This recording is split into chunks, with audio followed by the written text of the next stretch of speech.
गणिया गोष्ठी स्वास्थ्य केन्द्र में रोगी मानक विभिन्न प्रकार अव्यवस्था नहीं अभियोग होता जमापड़ी। मिलता सूचना अनुसार आदिवासी अधुषित गणिया ब्लॉक गणिया गोष्ठी स्वास्थ्य केन्द्र रोगी सेवाई एकमात्र भरोसा योग्य गोष्ठी स्वास्थ्य केन्द्र। सरकार तरफ रोगी सेवाई विभिन्न प्रकार सुविधा सुजोग सहित डाक्तर नर्स और कर्मचारी मानक नियोजित किंतु किछि कर्मचारी मनमानी जोगु सरकार योजना फेल मारिबा बसी। एभली दृश्य गणिया गोष्ठी स्वास्थ्य केन्द्र में देखा मिलूँ। एठारे म्यालेरिया ठारू आरंभ कर ज्वर झाड़ा साप कामुड़ा और विष ख्या भली विभिन्न रोग में पीड़ित होई गणिया गोष्ठी स्वास्थ्य केन्द्र को आसी। एपरिकी गणिया ब्लॉक सहित पाख दशपला और खंडपड़ा ब्लॉक किछि ग्रामर जनसाधारण एही स्वास्थ्य केन्द्र उपरे निर्भर करती। किंतु दुख और परितापर विषय जो रोगी माने एडमिशन होई बेड रे रहुछंती सेमानकु उत्तम स्वास्थ्य जोगाई देबाकू बेडशीट सहित अन्यान्य आनुषंगिक जिनिस जोगाई देबा कथा, किंतु गणिया गोष्ठी स्वास्थ्य केन्द्र रे ना बेडशीट अछि ना उत्तम चिकित्सा जोगाई दिया जाउछि बोली गणिया ब्लॉक रो किशोर प्रसाद पंचायत रो पूर्वतन सरपंच प्रफुल्ल कुमार बेहेरा, करडापड़ा सरपंच प्रतिनिधि समीर कुमार साहू, छामुंडिया सरपंच प्रतिनिधि चित्तरंजन सामल, बेलपड़ा पाटना पूर्वतन सरपंच अभियोग करछन्ती। ए संपर्क में स्वास्थ्य केन्द्र ड्यूटी रे थिबा पुण्येन्दु शेखर नंदन को पचारिबारु से कहती रोगी को बेडशीट देवार किछि नियम बाध्यतामूलक नुहे। सीडीएमओ मेडिकल इंचार्ज निर्देश देले बेडशीट दियाजिबो। एपरिकी गणिया गोष्ठी स्वास्थ्य केन्द्र रे दीर्घ दिन हला बेडशीट दिया जाउ नाही बोली से कहिथिले। वर्तमान वर्षा दिन चलुथिबारु सरीसृप मानकर प्रादुर्भाव देखिबाकू मिलुछि, किंतु गणिया गोष्ठी स्वास्थ्य केन्द्र परिसर रे आलोकीकरण थिले मध्य ताहा लोकमानक सुविधा पई दिया जाउ नाही। एथिपई लोकमाने नाही नथिबा असुविधार सम्मुखीन होउछन्ती। एथिपई जिलापाल दृष्टि देबाकू अंचलवासी दाबी करछन्ती।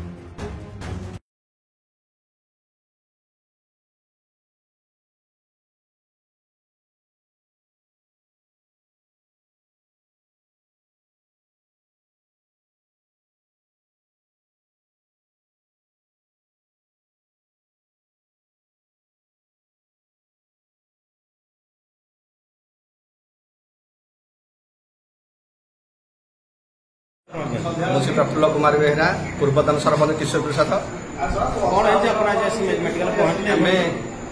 वर्तमान सरपंच नवीन एवं छामुंडिया सरपंच नवीन, करडापड़ा सरपंच नवीन, पूर्वतन बेलपड़ा सरपंच नवीन सह आम गणिया ब्लॉक गणिया मेडिकल को परिदर्शन आसलु। तो परिदर्शन भितर किसी रोगी संस्पर्श आसा तथ्य नाला शुणिलु से रोगी मैंने तरफ कहले जे आमको बेडशीट आमको दि जाए। आम पचारू कहीं बेडशीट दि जाए ना आमको बेडशीट दि जाए ना। तेणु मेडिकल जो मैंने दायित्व थे मेडिकल विभाग समस्त पचारा से कहले जे बेडशीट सेमती आम दिहबार कौन ना आपण इनचार्ज को पचातु नचेत सीडीएम पचातु। एति शुणा आम मन दुख है जे आम 20-25 वर्ष भितर एमती कौन जिन शुणी नु जहाँफल कि आज ये गणिया मेडिकल रे साधारण लोक गोटे बेडशीट दि जाए रोगी मान गोटे बेडशीट दिया नहीं। तार सरकार कि अवहेला ना कर्मचारी अवहेला यह आम ये तथ्य पाइबा सांबादिक भाई को डाकी आम यार सठिक उत्तर पाइबा एवं लोक मैंने सठिक सेवा पाइबा आम अनुरोध करुछु।